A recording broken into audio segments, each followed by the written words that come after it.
جس کے ساتھ تھے وہ میری خالہ تھیں، اور جس حالت میں وہ تھیں وہ منظر دیکھ کر میں حیران رہ گیا۔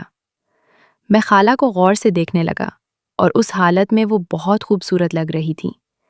ان کے حسن کا واقعی کمال تھا۔ جب بھی ابا کا دل چاہتا وہ ان کے ساتھ وقت گزارتے۔ خالہ کو دیکھ کر میرا دل بے قابو ہونے لگا۔ شاید یہی ایک وجہ تھی کہ خالہ نے ابھی تک شادی نہیں کی تھی، کیونکہ اگر وہ شادی کر لیتیں تو ان کی یہ آزادی ختم ہو جاتی۔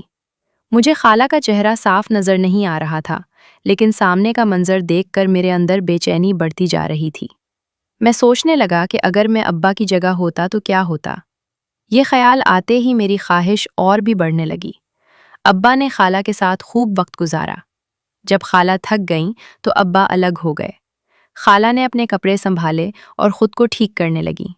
ابا فوراً وہاں سے چلے گئے اور کچھ دیر بعد خالہ بھی واپس جانے کی تیاری کرنے لگیں۔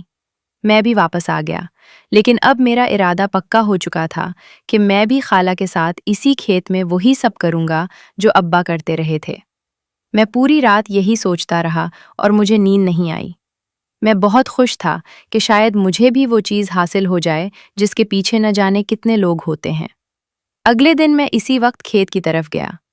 مجھے دور جھاڑیوں میں کچھ حرکت نظر آئی اور میں سمجھ گیا کہ آج وہی موجود ہیں۔ میں فوراً وہاں پہنچ گیا۔ انہیں دیکھ کر میں پھر حیران رہ گیا۔ آج ابا خالہ کے ساتھ کسی اور انداز میں مصروف تھے۔ میں نے صبر سے کام لیا اور تقریباً 10 منٹ انتظار کیا۔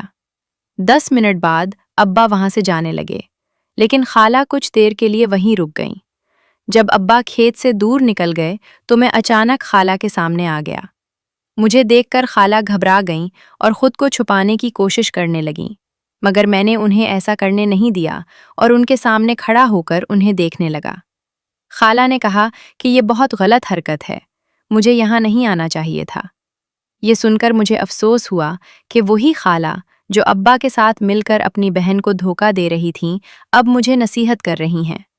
میری بات سن کر خالہ شرمندہ ہو گئیں۔ میں نے انہیں صاف بتا دیا کہ میں نے سب کچھ دیکھ لیا ہے، وہ کیسے ابا کے ساتھ تھیں۔ یہ سن کر خالہ کے ہوش اڑ گئے۔ میں سمجھ گیا کہ میری بات نشانے پر لگی ہے۔ میں نے کہا کہ اگر وہ چاہیں تو میں یہ سب گاؤں والوں کو بھی بتا سکتا ہوں کہ وہ کس طرح ابا کے ساتھ مل کر امی کو دھوکہ دے رہی ہیں۔ یہ سن کر خالہ کا رنگ اڑ گیا اور وہ جانے لگی، لیکن میں نے ان کا ہاتھ پکڑ کر روک لیا اور پوچھا کہ وہ کیا چاہتی ہیں، کیا یہ بات کسی کو معلوم نہ ہو؟ اس پر خالہ نے فوراً ہاں میں سر ہلا دیا۔ میں نے کہا کہ اگر وہ چاہتی ہیں کہ یہ بات راز رہے تو پھر انہیں میرے ساتھ بھی وہی سب کرنا ہوگا۔ خالہ نے پہلے تو انکار کیا مگر بعد میں مان گئی۔ پھر مجھے سے بھی وہ غلطی ہو گئی جو ابا نے کی، لیکن یہ سب ٹھیک نہیں تھا کیونکہ میں نے کسی کی مجبوری کا فائدہ اٹھایا۔ پھر اس کے بعد مجھے احساس ہوا اور خالہ کو بھی میں نے احساس دلوایا کہ آج کے بعد ایسا کبھی نہیں ہوگا، اور ہم دونوں اس غلط کام سے توبہ کر لی۔